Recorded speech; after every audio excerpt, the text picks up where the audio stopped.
What's up, guys? Welcome to the Crypto Savvy channel. I'm Craig, and we are going to be taking a look at the charts. Has Bitcoin bottomed? Will we get a relief rally and continue down, or is it just up from here? We're going to talk about that. We're going to also take a good look at the markets and the DXY before we get into Bitcoin. So we'll go down to the smaller time frames. We'll also take a quick look at Ethereum, Litecoin, and XRP charts that we've been watching forever on this channel. So anyways, let's get into it. Don't forget, guys, if you're not subscribed to the channel, make sure you subscribe for daily updates. Also, tick that notification bell that will get you notified when I post new videos. Smash that thumbs up button and leave a comment. Let me know what you think. So looking at the Dow Jones, we did come down below our trend line here, but we're back above it now. Let's see how today closes. If today closes below that, I believe we will definitely have much more downside to come. Like you guys know, I'm looking for around this 30,800 points for the Dow. And I've showed you guys before, every time right before a top, we get a big gap and then a lower low. We get a big gap and then a lower low. We got a big gap here. Next, I believe we have a lower low. Unless we close this gap first, that would be around the 35,015 points. So keep a close eye on that. It is the beginning of the day. It's 9:44 a.m. as of making this video. Usually around 10 a.m. the market does a reversal. We'll see if that happens today. So let's get into it. The dollar. So on the dollar, as you guys know, we watch this pretty closely. When the dollar's bullish, Bitcoin is bearish. The dollar broke out of this falling channel, or could look at that as a bull flag also. We're looking at this both ways. Our target of just the channel is around 101.1, and if we look at it as a bull flag with the flag pull measurement of around 102.47, I still believe we're going to at least hit this target, and if it does reverse there, that's where I would expect Bitcoin to have a relief rally. If it comes all the way up here, it's going to obviously take much longer before Bitcoin has a relief rally. If it comes up to this range, we possibly could be in the lower to mid 20s in Bitcoin by that time. If it does happen, I'll explain here in a little bit. But so now if the dollar comes back down to retest this trend line right here, which would be approximately somewhere in this range, 99.32, I would expect a massive bounce from there. We're going to take a look at the 4-hour also. So if it does come back down here, keep a close eye on that. That will be a pump for Bitcoin, and we'll talk about the areas to watch for if that happens. Let's take a look at the 4-hour. So I showed this earlier in our Discord. There's a link down below if you want to check it out. It's totally free. And let me get this one off of here. Okay. So as you can see, we made higher highs right here. A lot of people are talking about the bearish divergence, but we are in an uptrend, right, on the 4-hour. So we have a higher highs all right here. We got a nice bounce at that 21 EMA. And as you can see, we're making lower lows in the RSI. That is hidden bullish divergence. Hidden divergence is a continuation of the trend. Does look like we possibly go up to make at least another high for the dollar here before coming down, if we even come down to retest this area. That's not necessary, but it definitely is a possibility. We did get a retest right here, but a lot of times, you know, in the bigger time frame, we may need a test right here. But again, that doesn't have to be. It does look like we'll have at least one more upside. And again, where I would look for a bounce, a real bounce in Bitcoin, is if we hit this target. Otherwise, we come down here. Bitcoin will get a bounce while it's coming down here and then dump from there. Amazon, this is the Bitcoin bubble. Amazon compared to Bitcoin, I've been showing this for a very long time. We've done all the measurements on this. If this was to happen, we would be looking for a bottom possibly as low as the 3,700 range. Not saying it has to go there. We have other targets too. We'll take a look at it in a second. But if it was to play out like this, it'd be around the middle or end of 2023 when Bitcoin bottoms. And then if you're familiar with Amazon, what happened in this bubble was there was a lot of .com scams that needed washed out. Just like there's a lot of crypto scams that need washed out. The market has a hell of a way to wash scams out. Now, after this bottom, to break this all-time high, Amazon took 10 years. Does Bitcoin have to take 10 years? No. But is it possible? Yes. These are things you need to look at. So anyways, if you guys are interested in trading, before we go to the smaller time frames, this is Prime XBT by far my preferred exchange. I don't trade against you. You don't get all the scam wicks. You can have multiple trades in all at the same time without having to clump them all together. There is a contest section in here that's totally free. So you can use my link down below, sign up to an account. All you need is an email. There's no KYC.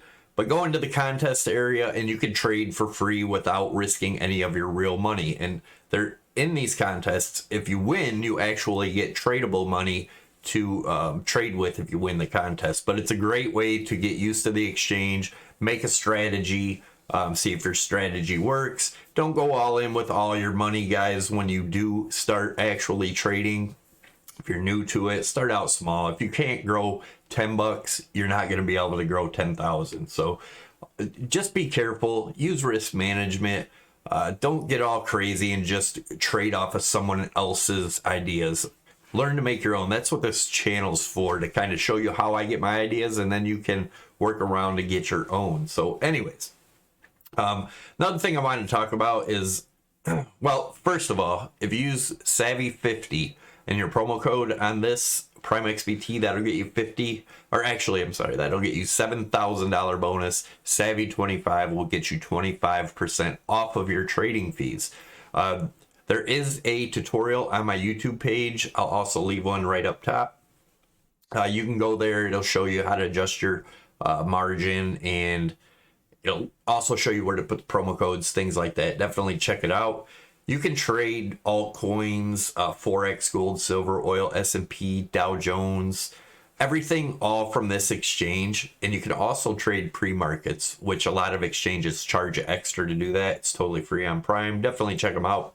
And let's look at our daily. So our daily, this is the rising broadening wedge. The measured move of that gets us down to that mid $20,000 range, lower to mid $20,000 range. We've had these targets here since we broke this. Obviously, markets take time, right? So we did break the RSI trend line here, not quite here yet. Usually when this breaks, it's a sign that it will eventually break it on the price charts. So anyways, if we do continue up here, depending on how quick, the rejection area is going to be this trend line here around the 44 to 44.5 if we do get this bounce. Again, that's if we get the bounce. Otherwise, we should be retesting this bottom area at some point here in the near future around the 37 range. Give or take. It depends on when it hits this. That's what we've been talking about for a long time. Now, another thing I want to talk about before we go down into the 4-hour time frame is this right here. If this is a bear flag, the flagpole measurement gets us down to approximately 6,500. So if this area does not hold, and that doesn't mean we can't bounce up, come all the way back up into the 40,000 range after tagging it before coming down.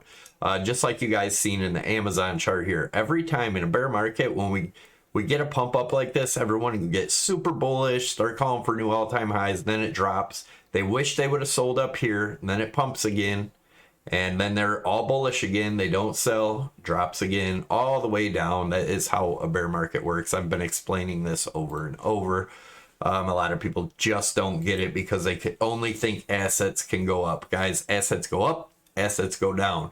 I'm looking at this on a bigger time frame. There are invalidation points. We'll look at that in the 4-hour. So to invalidate this of being a bear flag or a bearish pattern, we need to break 49.1. We break that area, and this moves up. This is an ascending line. So if it happened at the end of next month, it'd be around 50,500. But first, before we even get up there, we would have to break this center of the channel again, which is around 42.8, 42.5, depending on if, when, and where we were to get there. But any time, if we break this bottom trend line, that gives us our lower targets. First one being lower to mid $20,000 range. Like I said, could bounce around in here for months between 38, 39, and 24. Could get some, just build a range here before continuing down. Now, if Bitcoin is going to be bullish and we're going to new all-time highs this year, like a lot of people still seem to think. I do not, but it is a possibility. If this holds and it does break back above these ranges, so back above the 45 after this range, that could be extremely bullish for Bitcoin. Now, if we were to come up and break this 49.1 range, we would put a measured move, just being the measurement of the channel here. That would get us up to around the 61.5 range. If that was to happen, that's the bullish case. If not, we are looking at the bearish case. But again, the first area we would have to break is this 42.5 to 42.8 range and get support up on there. If Bitcoin is able to do that, we could rally up to the top again. If we do, there's a likely chance it breaks. But if we can't get back above this, chances are this is the area I'm expecting. Again, unless we break up here. But this is the area I'm expecting. I'm sure we'll probably get a bounce there and, bounce around this area for a little bit before breaking. But once we break, looking for these targets down here. Now, let me zoom in a little bit, show you what I'm looking at here. As you can see, I have the white trend line across here. We almost hit it and got rejected in that area. But if you look here on the RSI, there is room for a little more upside before turnaround on the 4 hour. So let's see how this 4 hour does. If this 4 hour closes above the 41,000, possibility is high that we're going to come up to these ranges. Otherwise, if we can't get above this 8 EMA, which is around 40,580 for the next close, I would have to see an open and close above 40,580 range of a 4 hour candle before I'd start looking for these targets up here. Ethereum is getting rejected at the 55 EMA. Same thing. I showed you guys this. This is major hidden bearish divergence in a downtrend right here. You can tell from high to high, lower highs, higher highs, and it is forming the same rising channel. I do believe it's a bear flag. These are my targets. If we break this 25.76, we're looking as low as the 680 if we're in the longer term bear market. And Litecoin, as you guys know, I'm looking for lower to mid 20 range. Showed you this, lower highs all across here, higher highs all across here, hidden bearish divergence, hidden divergence, continuation of the trend. And XRP. So XRP right now is looking like it's going to retest the bottom of this triangle. Let's put a price label there. And that is around this 73-cent range. A little over 73. So I'm expecting a rejection up in this area. Could wick up higher to the 8 EMA around 71, somewhere in that range, or I'm sorry, 75, somewhere in that range before continuing down. But it does look like this is breaking down. If we are in the bear market, these are the lows for that. Thanks for watching, guys. Don't forget to smash that thumbs up. Leave your comments down below. Tick that notification bell to get you notified when I post new videos. Make sure you subscribe, and I will see you in the next video. Take it easy. Have a great day.